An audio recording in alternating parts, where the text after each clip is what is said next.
going live still? Yeah, YouTube still. Is OnlyFans up? You're live. All right. Feet Finder's up. We should just do this on OnlyFans, right? It's like $5 a month. You can watch it on OnlyFans. I mean, you could do a free subscription too on OnlyFans. And pay for exclusive content. Well, then I could actually say I'm on OnlyFans. What if we posted like teasers for like $5 or something like that? Like, take a look at this product before it goes available or something. We should talk about that more. What was the one thing? It's like hundreds of men watch two grown men talk about. The what we should name the show. Yeah. The meme. Yeah. Yes. All right. Welcome everybody to the 034 Motorsport Live. I'm Javad Shadzi. This is Nate Stewart, and we're here to answer all your hot burning questions about all things the 034 Motorsport and otherwise. Anything you want to talk about, we're here to talk about. Certainly car stuff and questions, comments about 034, products, services, our history, anything you'd like to know. My underwear, I think someone asked. We did. That came up a couple weeks ago. Yep. Yeah. So we take a no BS approach to responding, and we like to be direct, and we're not afraid to jump into controversial topics. Nope. Which has hurt a lot of people's feelings, unfortunately. If you like us, let us know. If you have a problem with us, definitely let us know. We want to fix it. We can try to solve it, or much to the chagrin of my ex-wife, fix the problems, which apparently people don't always want to do. So I've had that argument before. It's like I have solutions to these things. There's a problem, and this is a perfectly good solution, and you just want me to listen to you complain about it. Okay, yeah, let me drink a little bit more so I can listen to all this complaining. Anyways, we got questions rolling in, but if you have a question, feel free to weigh in, put it into the browser of your choice, of your current previewage. And then our team of Crackerjack team here, Gen Y marketing staff will transcribe that quickly and efficiently, so that we can give you a fire response. Yes. Hey guys, really happy with your tune on the stage 291 file, full bolt on. I've gone 11.57 at 117 plus. She's gone 132 at 120 on E85 stage 2. As for Pier 750 tune, I don't need high pressure fuel pump or RS5 injectors for 90 or 93 octane tunes, right? On the site, I see it's only for E-blends, plus you'll need high pressure fuel pump and injector. No, you'll need the high pressure pump and injectors for all of the files that are up currently. So that's for Pier 750. Yeah, and that goes with all 50 and 810. All stage 3 kits need the fuel pump. Yep. So the only time you don't need fuel pump is if you're on like stage 1 or stage 2. But really, so let us know if you have any more questions on the Pier 750 tune.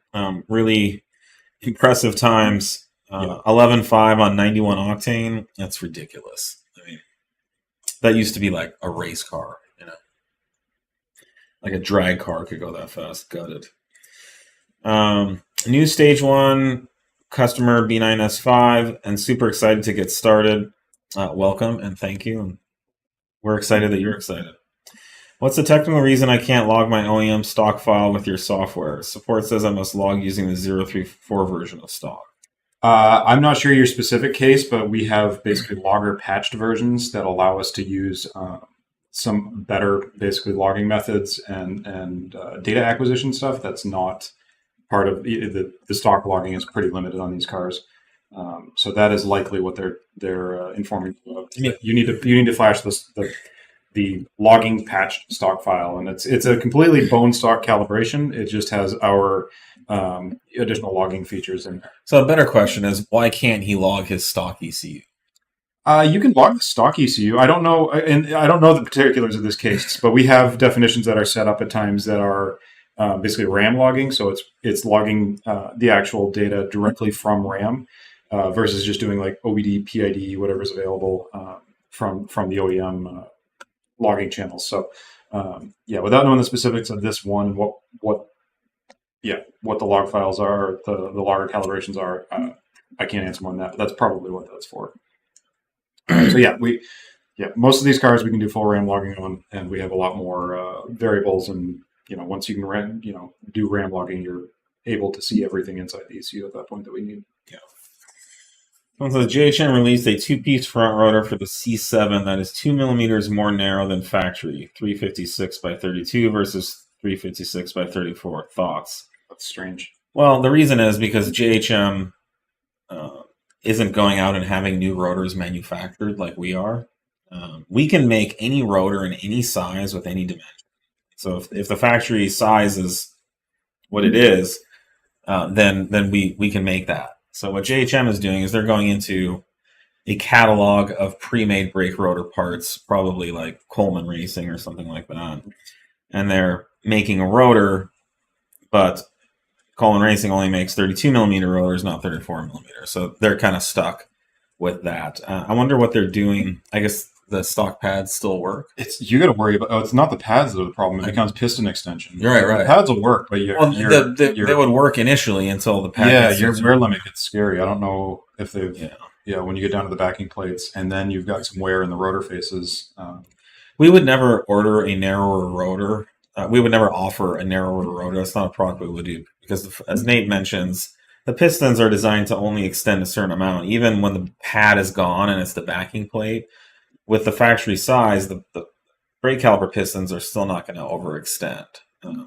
So the problem is with an additional 1 millimeter on each side now, the piston may not have an additional 1 millimeter of travel, and it could actually pop out. And if that happens, you're going to have catastrophic brake failure. Yeah, I'm sure JHM has probably looked into that and confirmed that that's not the case. No, it's one of the things that puts the hair up in the back of the neck when I see stuff like that, though, because that's the first thing I would look at is what are your mechanical limitations and what are the considerations that you need to make for changes like that. Yeah, it's usually not one you have to make. You just get the proper parts for it.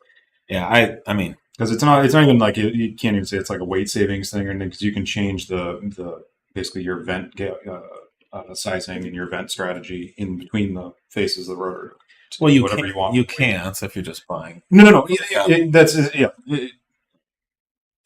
Outside of a catalog restriction. Yes. Yeah, we can do that. We can, and we do. Redesign the vents, the vent density, the number of vents.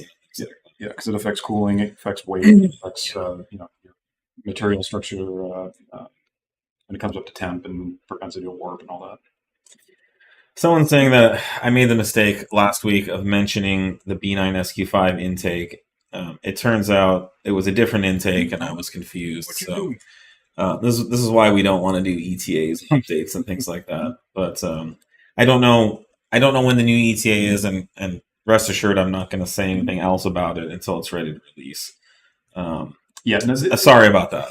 This is all off the cuff, so especially with any specifics or product stuff, it's as such, like you're having an open conversation with a guy that happens to know a bunch about this stuff, but we don't have all the data and release charts and all that in front of us right now. A guy who's probably drunk. Then there's that. Then you'll be well qualified. Yeah. I mean, you just got back from a trip, so that's definitely. I've been drunk for a long time. From David at Need4Built, how do I get a B9 SQ5 into the 9s? You go faster than you have now. Wait, he's like David. Is that? He's like a 10. David is the one with black SQ5. Yeah, it's like a 10-1. This is David? 10-1. Yeah, This is David. This is David. It's David. Oh, so this is a joke. Yes. Not really, but a little. Well, he's working on 9s. So he's close. He's close. He just needs to go faster. What I was going to say is you work with a guy named David who will get into the 9s. That guy will get you there. Because he's figured out how to go 10s and really low 10s, and he's done a good job of that. So we're just going to wait for him to keep going. No, there are plans to go. That's insane for an SQ5. If many of you heard David Mushienko, very Russian name. He's our customer with a SQ5, and he has been drag racing it for quite some time. Yeah. TT810 kit. Yeah, he has an 810 on it, and it's incredibly fast. And he ran a 10-1 last week, going 130 5-ish. Yeah, it's like 1800 foot DA or something Yeah. too. Yeah. With a pretty bad DA. It's an hour faster than his previous ton. Yeah. So he was on a different tuner in the past. He switched to 034. Now he's going faster than he's ever gone. He's also switched intakes as well. And he is running this new intake that I said would be available. That's not available. He does have one. So congratulations, David. You have something that nobody else has. We do like to test these in the field. But this is a concerted drag effort. He has drag wheels and tires. Yeah. The car's pretty gutted. Yeah. So it's an exhibition to show how fast these cars can do. But he will be going out this winter, and if you didn't know, winter is drag racing season. You get really cool, dense air. That's when you can get like negative DAs. Yeah, he's got a lot of good videos up of his progression from the start. Yeah, what's his where he's YouTube? at now? Need4Built. Oh yeah. Yeah. His YouTube is Need4Built. He'll also be doing the same thing with the B8.5 soon. Yes, I saw he got a supercharged car. Yeah. So, super cool. Very excited. Yeah, he's gonna be doing a B8.5 with us as well. So, now appreciate all the hard work, David. It's awesome. What's your dream 3-car garage, 3-vehicle garage? That depends where. So I'm going to bring real estate into this because if I have a bigger garage, I want a better shop at my house. Like, No, that's not the question. damn it! All right, it said garage. It didn't say what. It's basically vehicles, what are your what vehicles are in if that. you could garage. have 3 cars, what would it be? Oh man, These questions are always it's always tough. Again, it depends on the day and what I'm doing. But I would want to have some kind of hypercar. I would want to have a really nice street car, and then probably like something that could like go off-roading and tow things. yeah, I was thinking similar. Just we do a lot of camping with the kids and Mm-hmm. towing one of the RV, the camper. So yeah, something for that. And you can do something stupid as your dream thing. So some ridiculous Raptor build or something. Raptor. The Ford Raptor. Yeah. I don't know. I wouldn't mind trying one of the ridiculous, like remake or something crazy EVs. That thing is ridiculous. Yeah. I mean, what's like it? That did like 220 or 230 in a mile. It's just stupid. I can't remember the specs off the top of my head. There's a handful of them out now. It's crazy how many like hypercar EVs. 258. Standing on. I know there's one video where they're racing against a Murcielago or something like that, which it's like 600 horsepower. Not a super fast car, but it just cleans the floor with it. Yep. Yeah.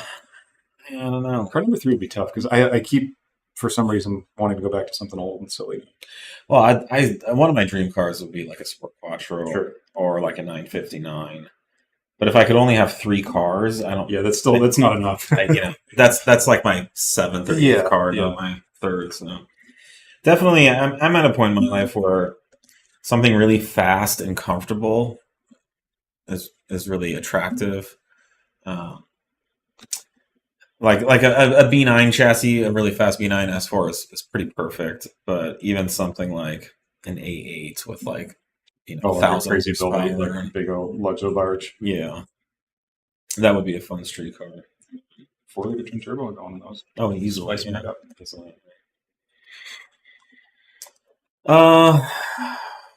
Would like to know, how is the TCU tune for the DQ381 G2 going? Mine's still blocked. It's going. Yeah, we talked about this in depth. I think we have a uncut for it where I talked quite a bit about kind of the pitfalls of modern calibration flashing. But yeah, we're working on it. I don't have an ETA that I can share, but we want it open and flashable by you guys as much as you do. Trust me. Yeah. It sucks. You're waiting for your ECU, but we've got hundreds of guys. Yeah. And our paychecks. Waiting on Are with pitchforks, and of course, it's more. It's an unlock to more products and calibrations we can get out there. I'm considering switching from IE to 034 for stage 3 tuning. Can you help push me over the edge? Well, of course, we have our switching discounts, which you can email us about. When it comes to stage 3 tuning, I would say 034's performance is proven to be the fastest out there. We have 2 customers in the 9s. We've set multiple world records. I've seen for a fact customers switch and make more power with our tunes. Yeah. Somebody was arguing that point, not that point, but arguing that our customers have gone nines, or our customers have set some of their records, yet we haven't gone out and set the records, and they're using that as like a negative against us. And I don't know quite what world that comes from, where we have better for a company to go out with like unlimited resources and set a record that no one else can hit versus a customer effort going out and doing it with off the shelf, that's an interesting critique. software and parts. So yeah, we have set the world record in RS5. Yep. We have run 10 and 10 O's in the S4. That was a freshly built S4. But it's not like we haven't gone out and we haven't done the very fastest time, but our time is one of the top fastest times. But Nate's right. We have limited resources, and so we can either be out drag racing, or we could be here developing an engineering process. Yeah, sometimes they're the same thing. The thing is, like, we have technically, essentially unlimited resources compared to like a customer effort from a engineering and technical and calibration standpoint. We can do Hail Mary tunes if we wanted to. We can spice up anything we wanted to try and go set a record. Yeah. But that's just not our focus. We want to get these well-rounded, capable files out there that everyone can prove does what we say they do. Yeah. Going back to the topic though of why you should switch. I don't know if you're following some of the drama out there right now, which is ongoing. But we are honest and direct about our tuning. We have released updates and revisions to our tuning to bring kind of the limits a little bit further from increasing the margin of safety in some of the tunes. I think we've been really honest and transparent about what we've done, why we've done it. We haven't blamed anyone else for anything.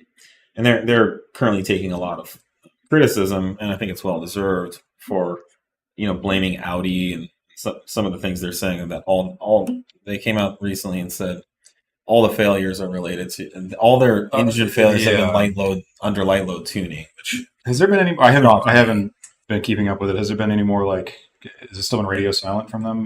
No, they came out and made they said what I just said. Yeah. Oh, seriously? They said that all the failures have been under light loads, which I've seen no evidence to support that. So if you want to work with a company that's honest, direct, we are here on the live every week answering these questions. I would say substantively our tuning is safer, although there are engine failures happening on all 290s and 3-liter turbos, including stock engines. And I think we have the best support on the market. We will work with you on logging. We have a whole support team dedicated to supporting tuning customers specifically. And again, Nate and I are here as part of our support as well. I'm the CEO of the company. I'm here responding to your questions. Nate is the head of engineering who develops all these tunes and calibrations, and he's here too. I don't do them all myself. But well, it's my team. No, there's a team that he manages, and used to be all Nate. That's how we got it started. So we would love to have you, and we're not done with the B9 at all. We're currently gearing up for 2024. We're going to be adding even more tuning resources. We're going to continue to support our products. We're going to release more and more advanced features. Yep. Our goal and passion is to make our customers feel like this is the best option for tuning on the market, and to be happy and excited about what cool thing we're doing next. Yeah. That's our commitment. We don't want to have any feature checkboxes or anything like that we aren't able to hit and exceed, that are out there that are giving anyone a reason to go anywhere else, basically. I mean, it's interesting that our tunes, when we sell them, they're not really subscriptions, but it's interesting that I think a lot of our customers look at it that way, and they buy into our tuning, but then they benefit from all the cool things that we do moving forward. Some of them are free, some of them they would have to pay for. So it really is like OnlyFans. Well, it's a one-time payment. It's a journey. What do you say? A lifetime subscription? Yeah, we're on a tuning calibration journey together, and we go back. I mean, we don't just jump to the next thing too. I mean, all of my work lately, the last couple of weeks, has been right on the B8, B8.5 world. So I'm doing a lot of B8 stuff right now. Almost a ground up recalibration effort on a bunch of stuff. Just new strategies, new technologies or whatever you want to call it. We're putting into place new limits being found and overcome. You've got new DSG stuff coming along for the B8, B8.5. So there's a lot of stuff still being worked on and still being supported. We're not just jumping for the quick cash grab and moving on to the next. So hope to have you, and hopefully that helps. But if there's anything else you'd like to know, shoot it our way. Euro Faction Car Show. Will we see you at SEMA this year? I'm not familiar with the Euro Faction Car Show. It's the one that Nick just attended in Tennessee. Oh, great. Okay, so Nick was there. Okay. Anyways, yes, we will be at SEMA. We will not have a booth this year. We're kind of streamlining, but we will be there. If you're a dealer, we're working on setting up some opportunities for dealer meetups. So yeah, the booth is an interesting thing at SEMA. It's not, but we will have the current plan is we will have a car in the Wheel Pros booth, which is Rotiform is part of Wheel Pros. So if you'd like to see our car, our RS5, or chat with any of us, there will be 034 staff with the car. Yeah, and a lot of us are going, so we'll be around. Do you have the ability to tune from home, or will it be possible in the future? UK. Absolutely, you can flash it from your garage as long as you've got an internet connection and a laptop. As long as tuning means flash. Yes. But yeah, no, we support. I mean, basically old Mark V stuff and on up to present day. You can flash from home. So. Yep. So I just asked, our switching discount is typically 25%. We do have one that's more if you're if you've been left out to dry. If you're a PPL. Yeah, I know. I was waiting for it to come up. Already forgetting. Yep. But generally, the general is 25%. 2019 SQ5. When I flash the trans and go to stage 1 from stock, how long does the program take to learn? I have heard 2 tanks of 91. Is that true? Does the ECU continue to learn and learn? There's not a lot of learning that goes on in these. There's not as much as people say. No, there's some adaption stuff, where it'll some of the base adaptions, and I'm talking things like the camshafts have a set of adaptions that are, it tightens up the PID controls around like the oil pressure and response times and how it hits the targets, but it's not, you're not going to feel any of that. Your fuel trims are going to adapt so that it doesn't have to work as hard and rely as much on the O2 sensor for a given, fueling. Same with some ignition time, but it's very minimal. It's not really anything you're going to feel. So, yeah. No, it's not like a self-learning thing where it's going to like make 30 horsepower or something, later. What was that last comment that was just there? Was that an actual question? I believe so. The discount is related to switching, not anything that may or may not have happened with your motor. I'm sorry to hear that. Yeah. But I would recommend, if you'd like to continue to run a tuned car, which I hope you do, we would love to have you. All right. Speaking of wading into controversial topics, what is your opinion on John Banks's opinion of super lean lambdas, anything 0.9 plus on pump fuel or 0.9 plus on ethanol after a full pull? You've commented about EGTs being low enough to handle those lambdas, but don't you think he would already have thought of that with his experience in tuning? Okay, so we can't really speak to what he's thought of or hasn't. So that's I'm going to say a little bit about John Banks. I know John Banks. We've been on good terms, and but his name has been coming up more because he has kind of been wading into these conversations as an outside independent person who doesn't have any skin in the game, and he's been able to talk in a way that appears to be very free and honest and unbiased. So, and John has been commenting on us, so I'm just going to make a little comment about John. Again, no hard feelings, John, if you see this. I have a lot of respect for John Banks. He's been in the industry for a long time, just as we have. He's been tuning cars for a long time, just as we have. I don't think John Banks has any more experience than we do when it comes to tuning and calibrating these cars, I don't believe that he's more capable than we are, but I do have a lot of respect for him, and I believe that any kind of tuner calibration that he would come out and offer to this market would be a good one, and I wouldn't have any reason to believe that it would damage anyone's engine or be problematic in that way. Right. And in the same way, I hope that he's extending us, the same courtesy. And John has actually been honest about one thing that, John is associated with Dyno Spectrum, and they have a product DS1, which is a type of tuning product for Volkswagen Audi vehicles. And John came out recently and said that he has been talking very freely and giving his opinions about other people's tunes and calibrations, because this is a very difficult market with high expectations for power and performance. Clearly, reliability is a concern as well.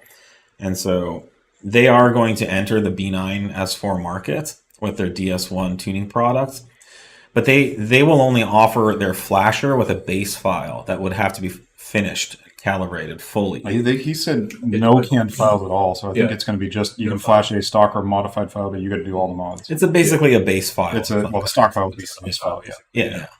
And my point is that they will not offer a tuned calibration file like we are, like IE is, like other companies do, because they're basically too afraid to wade into this market. So I think what he's doing, I think part of what he's doing is well intentioned. I think I said he's a very smart guy with great technical expertise. But he's also coming in and attempting to be disruptive. So this is kind of like your two friends are having a birthday party, and one of the people that got invited you don't really like, and so you kind of are down the street as people are heading to the party saying, I don't know, you may not want to go to this party. I heard the food's not that good, or just kind of casting doubts and dispersions from the outside, and being like, well, I'm not even going to the party. I don't know, but I heard it's not going to be that fun. You probably shouldn't go. And it's kind of what John is doing, and he's kind of setting himself up to enter the market. And right now, everybody is buying, and the vast 99.9% of customers are enjoying their tunes and calibrations that they've gotten from us. But if John can go in there and make 20-30% of those people be like, well, maybe I do need a custom tuned file. Maybe these canned off-the-shelf files aren't that great. Maybe I do need to pay a Dyno Spectrum tuner to retune my car, which is their whole business model. Is they sell these tuners and flashers to shops, and then you go to the shop and that shop tunes your car using their Dyno Spectrum product. So John's not going to go out and say everything that I just said, but as an industry insider, an expert, and a veteran, I know what he's doing, and that's why he's doing it. So I think if you do read what he says, I would, again,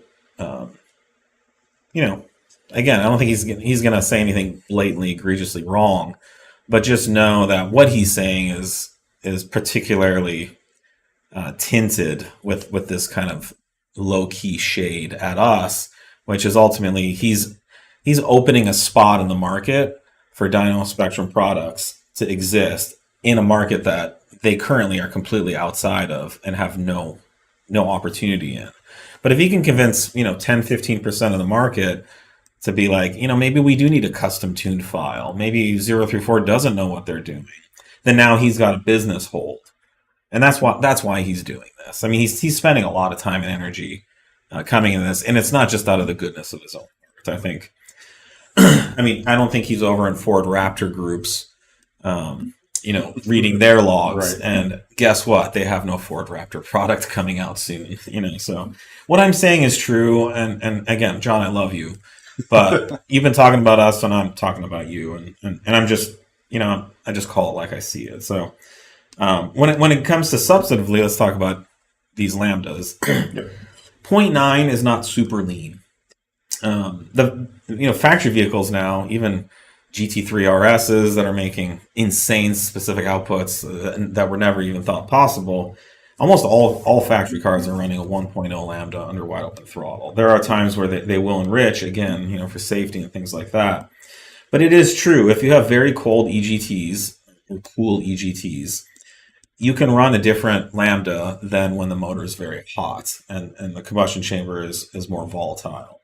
So the extra fuel doesn't necessarily lend itself to the combustion event, but it brings the temperature down, and a richer, more fuel in the combustion chamber will bring the temps down and make the combustion event more stable and like help things like pre-detonation. But it's more wasteful because you're not burning all the fuel, and environmentally it gets released as pollution through the tailpipe. So there's a reason why the factories and OEMs are targeting 1.0. On race cars, you could target a 0.7 if you want, but at some point it does get to be too rich. You make less power, and then there's so much raw fuel in the combustion chamber that it actually can damage the engine. So there's certainly extremes either way. We have gone back on a lot of the tune, like our stage 3 tunes, on the 810 tune, and we did richen things up. We were very upfront about that, but we're just simply not seeing motors blowing up from being too lean or running too lean. And a lot of these logs that do look leaner, it could be a cooler pull. The ECU is not just running always a set lambda under wide open throttle. There's a lot of inputs that go in to determining, what the ultimate air-fuel ratio is under various load conditions. And a lot of this too, we just need to make sure you guys, if there's a question, if you think there's something you want addressed or something validated, just send us your log. I've seen a number of guys I haven't sent anything to 034, but what do you think about this? Well, that's been frustrating. If you want help, if you want us to let you know what, whether the calibration is performing as it should be, or there's, everything looks within spec. We're the ones that are setting the spec up, so let us see it, and we'll certainly help, advise them. But the other part of the question is, yes, EGTs are part of one of the inputs that the ECU uses to determine the lambda. Wouldn't John have thought of that? Of course. Well, of course he's thought of it, but you take a log or a screenshot of a log, and again with this incentive to kind of throw shade at us to make opportunity for him, it's kind of an easy message. The EGT conversation is a more nuanced one, and it's harder for most customers to understand. The current thinking that I see is that customers think that everything needs to be 0.8 or 0.85 lambda all the time, every time you mash the throttle. And that's not necessary, that's not accurate or true. So he's able to benefit by some of this, lack of knowledge or lack of understanding of the true complexity. So anyways, if you have any further questions about that, please let us know. As Nate said, you don't need John Banks to review your files. Yeah, we are here. We have a free and open service. And we are actually much more concerned about the safety of your motor than John Banks. Yes. Right? You are our customer. You've paid us money. And, we have a fiduciary responsibility to make sure that you and your car are safe. So there's no case where you would send us a log and it's a not safe running condition and we're going to say it's okay. We are here. So, go ahead and ask John Banks' opinion. You can ask, it's a free country, right? You can ask anyone you want about anything. Well, don't not ask us. Right. And there's still a reason we're giving you the tools to get all this information out that you can do what you want with it. Mm-hmm. So, there's no cloak and dagger or we are as open as any other calibrator out there that I've ever seen. So yeah, if you've got a question or concern, we're here for you, and we've given you the tools, and we're happy to help you. And there's a comment that John has been telling people to reach out to 034 and telling people to ask for our opinion, which is wonderful. Thank you, John, for that. That's all we can ask for. We are here, ready and willing to assist any customers. We are by no means not available by like I said, we care about your engine more than anybody if you're our customer. Yeah, it's bad if you're no for damaging things. Yes. What's next for the MK8 GTI? Ooh, that's a timely question. Have we talked about the next big thing? A little bit here and there. The next big thing for the MK8 GTI is bigger turbos. Yeah. So those are coming. More power, lots of power. Fucking It's pretty insane ridiculous what they're doing these days with a minor set of upgrades. Dude, the product that we're going to release soon, which is any day now.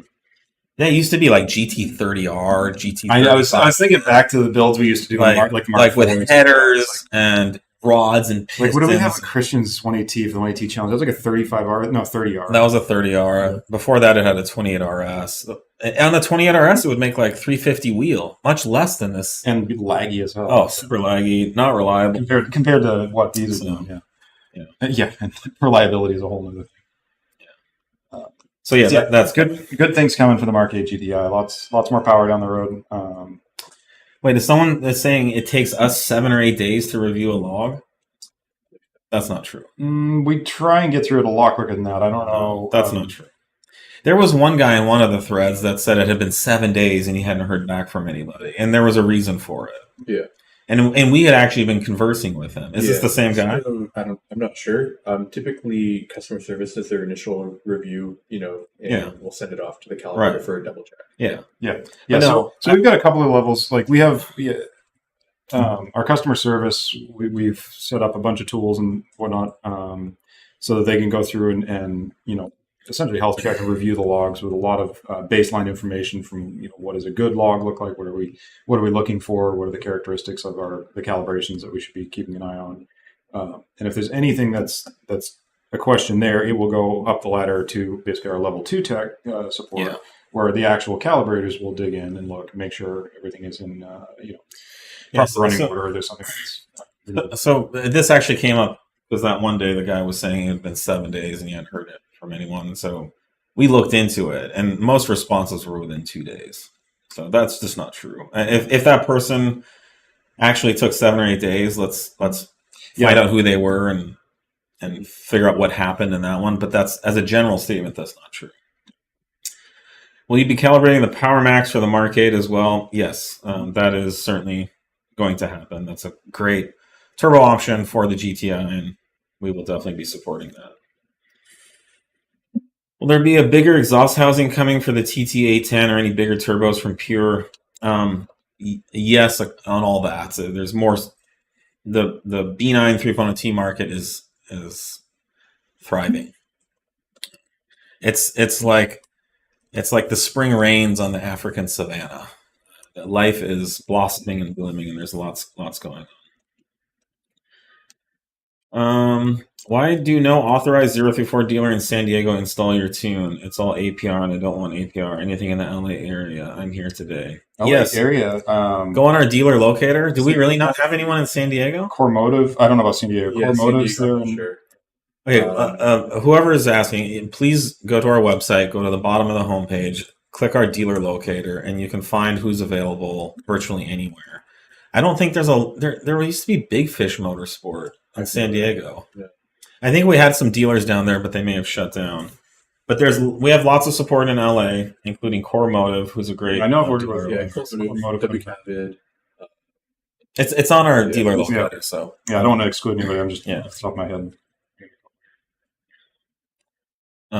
And can you make a note about taking a look at San Diego? Yeah. Okay.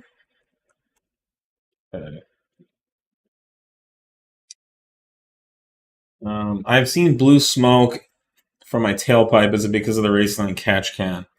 I would say probably. They deleted the connection to the intake manifold for an additional vacuum source under idle, and that can cause some smoking. That's something they're currently working on rectifying. If you want, reach out to them and make sure to give them a chance to explain it. But in our experience, that was, and so we've actually spoken to them about it as well. And that is something they're working on correcting. 2019 TTRS with all your parts. Thank you. You're welcome. Switch to Camsters. Nice improvements. Is adding another degree of caster with lower control arms worth it for a street car? Looking for high-speed stability. Caster is not going to help with high-speed stability. What caster helps with is optimizing the alignment, specifically the camber curve, while you're turning the steering wheel. So it's going to make the car handle better in turns. It's going to give you more grip in turning. High-speed stability is going to be more about your toe, your toe in the front and your toe in the rear. Toe out is very unstable. Toe in adds stability up to a certain point. And then, what car was it? TTRS. TTRS. If you would like high-speed stability, I'd strongly recommend our rear trailing arm bushings, which, yeah, it's a spherical housing with a bearing in it that replaces the bushing. That adds a lot of high-speed stability because it prevents the rear tires from like squirming around and changing directions. So by nature, if your rear tires are changing directions in relation to each other, it's going to be unstable. So by locking in your rear tires and allowing them to hold their alignment setting, it's going to give you a lot of high-speed stability. In the top one there. Sure. Someone's asking about these motor mounts on the table.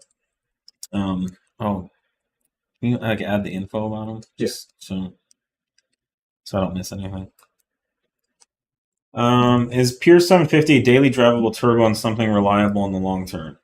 Absolutely. I mean, any of our stage 3 kits, anyone can drive the car. It's extremely drivable. There's power and torque even down low. It's not super peaky or laggy. Honestly, if you got into a car and didn't know it was stage 3, you wouldn't really know it until you really floored it. So the around town drivability and driving experience is virtually unchanged from stock. It is reliable. Anytime you double the horsepower of a factory engine, we talk about this, get closer to the limit or the edge. So if the most reliable setup would be just keeping the car stock for the most part. But we can't say like what the long-term reliability effect would be or how much less reliability. We have cars with 50, 60, 70,000 miles on stage 3 tunes. Yeah, I mean, stages. Nick just went through and 15K on the Pure already. Yeah, so our 15,000 on the Pure. Sean has been running our Pure kit for 15,000 miles. I don't know, how many does Nick have on the stage 3 file now? A lot. Like I think it's like towing and all sorts of stupid things. Yeah, it's like over I think over 50,000. Yeah, Because his car has 100.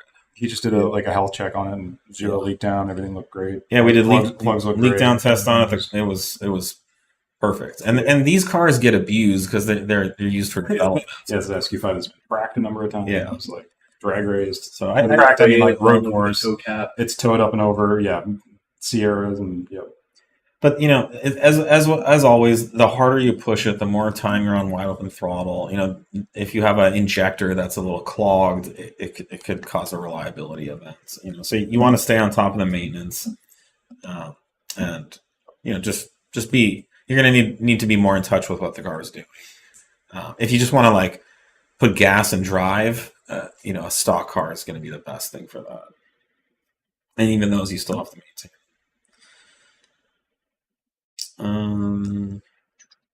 Okay. All right. So we got these motor mounts here. This is a brand new density line motor mount. And these specifically fit the F8X. F8X. BMW. Yeah, so the S55 chassis. Motor. The F chassis. Sorry, S55. The S55 motor, the F8X chassis. So that's like F80, F80, F82, F82, 83 87 versions, yeah. which are like M2, M2, M3, M4, M3, M4 cars. So these are solid filled. So from the factory, we don't have if you go on our website, we show a picture. The factory mount has big voids here filled with hydraulic fluid, and then this is an actual like a diaphragm valve where the fluid can kind of squish back and forth between the two chambers, almost like a shock does. And while it's a nice concept, it really hurts the long-term reliability of the motor. So once this fails, the fluid leaks out, and then when there's no fluid inside the voids, it just collapses. So we remove all that and solid fill it with rubber. We don't fill it. I mean, this is a whole new mount. It's a brand new manufactured mount, but the new design features no voids. And this is a solid 60 durometer rubber design, which is also stiffer rubber than what the factory mount uses.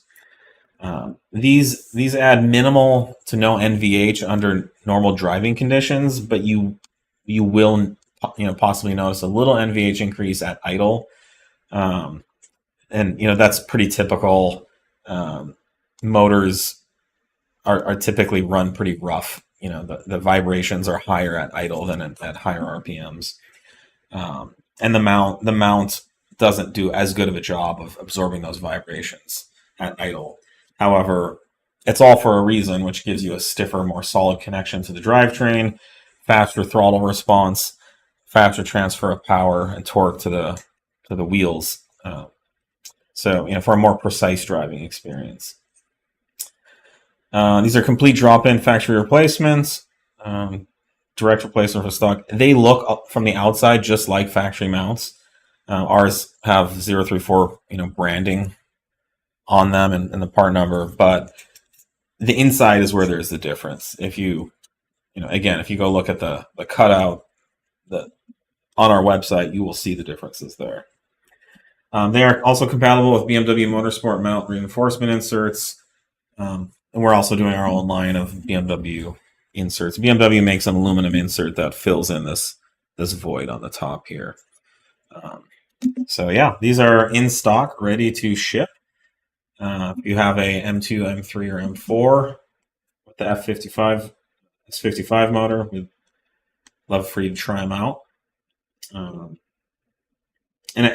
lot of the options on the market are like polyurethane, pucks, and things like that, and those can be really rough. Those can add a lot of vibration. All right, if you have any questions about those, please let us know. Okay, I got a lot of questions. Is it bad I go stage 2, no intercooler B9 S5? Yes. Get an intercooler on that. You can do it, which will mean you can kind of like accelerate like one gear here or there, and that's about it. You're going to just overheat right away. You can do it, but I think it's a strongly suggested mod that we offer. Let's see. Will you be offering E85 tunes for APR Gen 3 2.0T? Would love some IS38 bigger turbo support for my MQB. Currently on APR stage 3 and can't stand it. Go 034. We continue to work on and talk about MQB stage, or EA888 Gen 3 tunes internally. We can't promise you anything specific right now, other than that we have been working on it, and then it'll get deprioritized for some new project that comes along that's deemed to be kind of Yeah, we've only got so many calibrators and hours in the day, so. But it is all these. It is something. I mean, we've done a lot of the calibration work already. It's a lot of work's gone into it. There's a lot of people out there who say this. Yeah. So, are you attending Big Euro or any SoCal events in the near future? We are not going to be doing Big Euro this year, unfortunately, and I don't think we're doing any more events this year. Would rods and head studs be enough to max out the 810? Yeah, absolutely. I mean, frankly, just head studs. No, we're capping torque with rod for rod considerations. Oh, as far as like new tunes in the future. For new tunes, for sure. Yeah, definitely. In the future, we will do tuning for rods because, like Nate said, we're pulling back the torque. Yeah, it's not a ton, but there is some headroom in the mid range left. Yeah. Our current tunes are safe for stock rods. Yeah, and more we're recommending head studs because the factory head studs do stretch a little bit. The bolts, the factory bolts, which can cause some head gasket leaking. Yeah, we've run into that. I still don't think we've had a customer that's had a single issue That's my knowledge. yet, but we certainly have. We beat the tar out of these things. So stands to reason. After installing your 034 lowering springs, what do you recommend install next for the handling? If you have Sway bars. Sway bars, No question. Sway bars. I also recommend doing the inserts as well, and then our camber adding upper control arms are big improvement.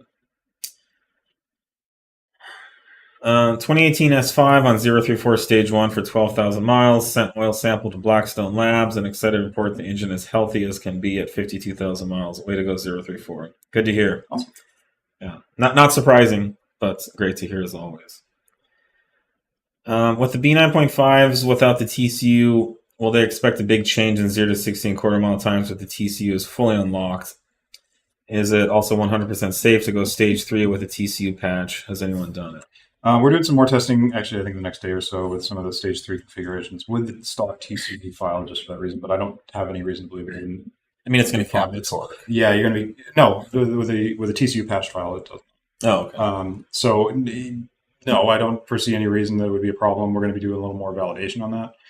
You are going to miss out, of course, on the extended RPM and shift points and all that stuff. Right. But, yeah, no, I don't foresee it being a problem, but we're going to validate that. And then without the TCU, would we expect a big change in 0 to 60 with the TCUs unlocked? Oh yeah, because then you can rev higher. You can. Well, without the TCU, still you'll have a much faster 0 to 60. Yeah, because the TCU is capping torque. So let me actually, without the TCU, will they? I think that the question is like with just the ECU tune, will they see a performance in 0 to 60? And yes, for sure you will. Yes, you would. But I think the question was also, will it improve with TCU? It'll improve even more with the TCU. So there's an improvement with the ECU. The TCU makes it better as well. Yep. But it's still worth doing the ECU. Mm-hmm. It's going to be much, much faster. Yep. What's limiting power on the 710? Fuel pump, injectors, rods? The turbo itself is the also 710 pretty much at the limit of what the turbo wants to do. 710's not as big of a turbo. The 810 offers much more airflow than the 710 does. I think we could probably squeeze a little bit more power with bigger injectors. Mm-hmm. Yeah, the 810 kind of came right along. The 810, we kind of shifted our focus to the 810. 710 is still a great turbo. Let's see. Will making a more aggressive crackle tune for B8 make the car less reliable? The crackle tune for B8 could use a remake. There's no happy medium. No, there's no reliability issue. Yeah, no, it's not. Literally, the engine's at 0 to negative load. It's a decel event. So no, it's not a reliability thing as to why the crackles are the way they are. We have to try and find a balance that everybody can agree on, and that's essentially impossible in the crackle. Yeah. But crackles don't affect reliability if they're done right. Yeah. They could totally destroy everything. Sure. If they're done. Waiting patiently for the ECU TCU unlock so I can finally go stage 1 for a 2023 B9.5 RS5. Are bigger hybrid turbos in the works? I'm trying to decide if I should get the Wagner intercooler kit or wait until bigger turbos, possibly necessitating an upgraded intercooler, are released. I mean, the intercooler upgrade, I think we keep saying this is a good idea no matter what. Even on a stock. Yeah. And they're looking for bigger than 720s? Yeah. I mean, eventually, yes, something bigger will come along. Right now, there's nothing specific that we know of. You're getting into the more, there's going to be other bigger things to support bigger turbos that are going to be required as far as, fueling and whatever other supporting mods. Yeah. I mean, 720s, they get you to like 9.9. Yeah. Full weight. You'll have a 10-second car, like a street car, with 720s. So yeah, I don't know. I wouldn't wait until that comes along. But if you do wait long enough, I'm sure something will. But nothing specific right now. It's the RS5 on 720s is a blast. It's a lot of power. Well, the stage 1 or 2 tunes affect long-term reliability on a RS5 B9.5. Not in any distinct or direct way that we could say. Yeah, you already kind of spoke to that as far as like increased loads and all that. It stands to reason the harder an engine is used, the less long it will last. But that's just a really general statements. Specifically, if that engine would last 300,000 miles, how much less would it last with our tune? Maybe none. So, maybe no reduction. Maybe no reduction. It's so down to that's virtually impossible thing to A/B compare in the real world, because it's going to be down to driving and I honestly think maintenance. How well you maintain the car is going to have a much bigger effect on that than whether it's tuned or not. Will you ever consider a flex fuel tune for the B9 community? Yes, absolutely. Mm-hmm. It's just a matter of resources. We're a big tuning company, but we're a tiny little company in terms of the world goes. Right.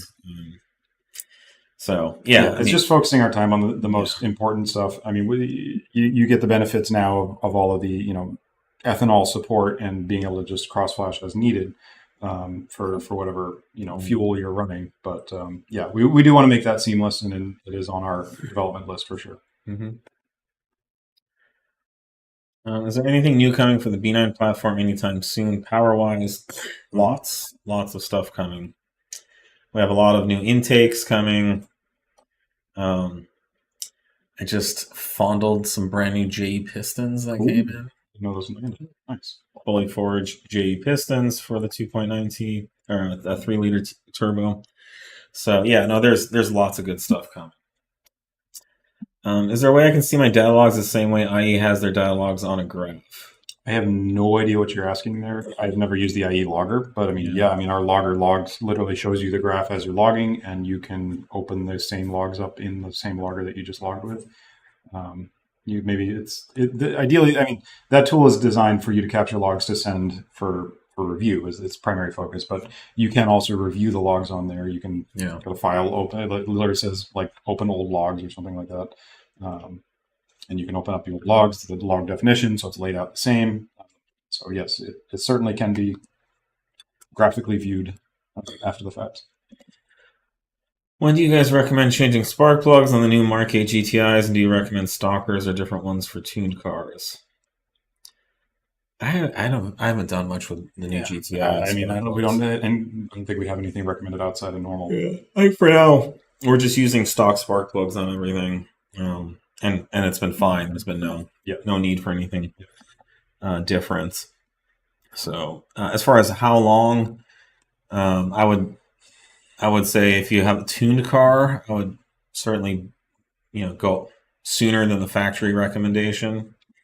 I don't know what the factory recommendation is on the 40,000. I would do it every 20,000, something like that. They're probably not cheap. They're probably like $30 each or something. The new spark plugs are ridiculous. Yeah, spark plugs used to be like $1 and now $40. They're a little more exotic. Yeah, and they have material made from meteorites. I want to hear a crazy one. The new O2 sensors for Audis are like $200, $300. Really sweet. But go back to Mark 6 days, it's like $20 for a Bosch sensor. Oh, but they were spendy when they first came. So those were spendy. New LSU 4.2s or whatever. Yeah. Well, they used to be like $80, $100. The wideband sensors, they came down a lot. But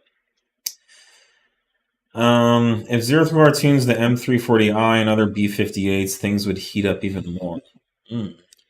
That's true. We like to heat things up. Comes more heat. That's right. Speaking as someone who recently had their 2017 Golf R stolen, I'm sorry. Is there the capacity to include an auto watch, ghost style immobilizer within a remap? I mean, not really. I believe what he's talking about is there's a immobilizer that essentially does a CAN bus defeat or CAN bus lockout that keeps the ECU from being happy. But that's kind of a impossible thing to put inside the ECU, because then in what they used to steal your car was likely some sort of RFID something or other, scan and capture. And if the ECU is happy and the mobilizer's happy with that, it's going to do its thing. So that's not anything we've considered putting much time or effort into. So Yeah, I mean, what we could do is have the ECU trigger a flamethrower like that. Oh, That one company in South Africa. straight airbag to the face too.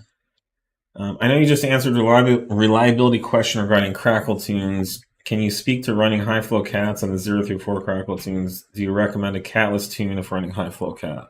Crackleless. Crackleless. A crackless tune. The high flow cats I haven't seen an issue with. And frankly, I don't know that we've seen an issue per se with the stock catalysts. It's just a matter of where the stock catalysts are already marginal at their lifespan anyway. So it's just another, measure to try and just make things last as long as possible for those things. I mean, on factory calibrations, they're not lasting as long as they should. So. Yeah. Wow, we got through all the questions. I think we did. That was either we did a good job or you guys asked just the right amount of questions or a little bit of both. So thank you for joining us. This is our first Monday in a while, or we did Monday last week? Yeah. 2 Mondays in a row. Wow. Thanks again, and we'll see you guys next week. Cheers. Cheers. Not ready to space up. It is Tuesday. Oh, happy Tuesday. It's your Monday. Right. It's my Monday because I wasn't here yesterday.